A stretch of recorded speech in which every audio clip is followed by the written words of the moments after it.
ನಾವು ಇಲ್ಲಿ ತನ ಬಂದಿವ್ರಿ ಈ ದುಡ್ಡು ಮ್ಯಾಕೆ ಮಣ್ಣು ಮನೆ ದುಡ್ಡು ಮ್ಯಾಕ ಹಚ್ಚಕ್ ಹೋಗಿವ್ರಿ ಈಗ ಇದ್ರಾಗ ಎಷ್ಟು ಮಂದಿ ವಾಸವಾಗಿರೋದು? ಇದ್ರಾಗ 4 ಮಂದಿ ರೀ. 4 ಮಂದಿ ಯಾರ್ಯಾರು? ನನ್ನ ಮಕ್ಕಳು 4 ಮಂದಿ ರೀ. ಎಲ್ಲ ಮಂದಿ ಇಲ್ಲೇ ಇರ್ತಾರ? ಎಲ್ಲರೂ ಇಲ್ಲೇ ರೀ. ಹೆಣ್ಮಕ್ಳ ಮಕ್ಕಳು ಇಲ್ಲೇ ಯಾರು ನೋಡ್ರಿ.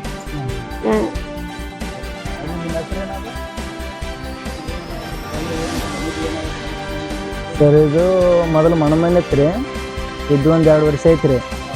ಆದ್ಮೇಲೆ ಇವೆಲ್ಲ ಕ್ಲೀನ್ ಮಾಡ್ಕೊಂಡು ಜೋಪ್ ಹೊಡ್ಕೊಂಡಿದ್ದೀರಿ ಸರ್. ಇದ್ರ ಇವಾಗ 2 ವರ್ಷ ಐತೆ ಸರ್. ಇದೀವಿ ರೀ. ಇದ್ದ ಮೇಲೆ ಪಂಚಾಯತಿಗೆ ಅರ್ಜಿನ ಕೊಟ್ಟಿವ್ರಿ, ಅವ್ರಿಗೆ ಹೇಳಿವ್ರಿ, ರಿಕ್ವೆಸ್ಟ್ ಮಾಡ್ಕೊಂಡಿವ್ರಿ. ಎಷ್ಟು ರಿಕ್ವೆಸ್ಟ್ ಮಾಡ್ಕೊಂಡ್ರೆ ಆಗ್ತೀವಿ ಅಂತೇಳಿ ಡಾಕ್ಯುಮೆಂಟ್ಸ್ನ ಇಸ್ಕೊಂಡು ಹೋಗ್ಯಾರ ರೀ. ಕೊಟ್ಟಿವ್ರಿ. ಕೊಟ್ಟ ಮೇಲೆ ಏನಾಗಿದ್ರಿ ಸರ, ಇವಾಗ ಆಗ್ತೀವಿ ಅಂದು ಆಮೇಲೆ ಹಾಕಿಲ್ರಿ. ನಮ್ಗೆ ಕೇಳಕ್ಕೆ ಹೋದ್ರಿ ಏನಂತಾರೆ, ನೆಕ್ಸ್ಟ್ ಟೈಮ್ ಆಗ್ತೀವಿ, 30,000 ರೂಪಾಯಿ ಅಮೌಂಟ್ ಕೊಟ್ಟಿಲ್ಲ ನೀವು, ಮನೆ ಹಾಕೋದು ಕೊಡ್ಬೇಕಂತ ಸರ್. 30,000 ಕೊಡ್ಬೇಕಂತ. ಇದು ಪಂಚಾಯತಿ ಅಧ್ಯಕ್ಷರು PDO ಅವ್ರಿ ಮೆಂಬರ್ದಾರ್ರಿ. ಕೇಳ್ಯಾರಿ 30,000 ಹಾಕಿದವ್ರಿಗೆ ಮನೆ ಹಾಕಿವಪ್ಪ, ಇಲ್ಲಕ್ಕೆ ಅವ್ರಿಗೆ ಹಾಕಿಲ್ಲ ಅಂತ ಹೇಳ್ಯಾರಿ. ನಮ್ಮ ಮುಂದೆ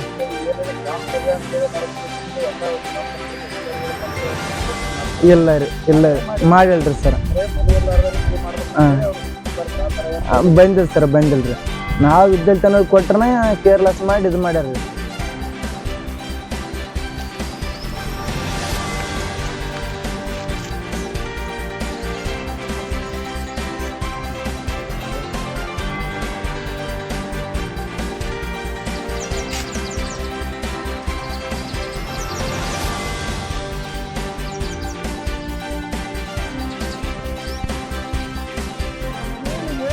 ಒಂದೊಂದು ಮನೆಗೆ 2 ಮನೆ ಬಂದಾವ. 2-3 ಮನೆ ಬಂದಾರ್ನು ಅವ್ರೆಲ್ಲರಿಗೆ ಹಾಕ್ಯಾರ, ನಮ್ಗೆ ಏನು ಹಾಕಿಲ್ಲ ರೀ ಸರ್. ಇದನ್ನು ಕಾಲು ಮುರಿ ಒಂದು 4 ವರ್ಷ.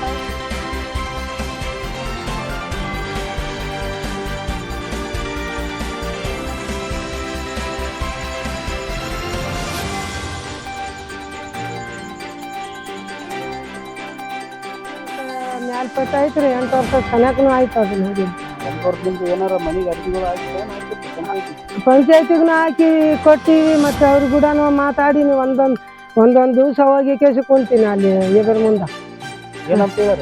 ಬರ್ತಾರಮ್ಮ, ಅದು ಈಕಿ ಬರ್ತಾಳ ಟೀಚರ್ಸಿ, ಆಕಿನ ಕೈಯಾಗ ಕೊಡ ಅಂದ್ರು. ಮತ್ತೆ ಅದಕ್ಕೆ ಆಕಿನ ಕೈಯಾಗನು ಕೊಡ್ಲಕ್ಕೆಲ್ಲ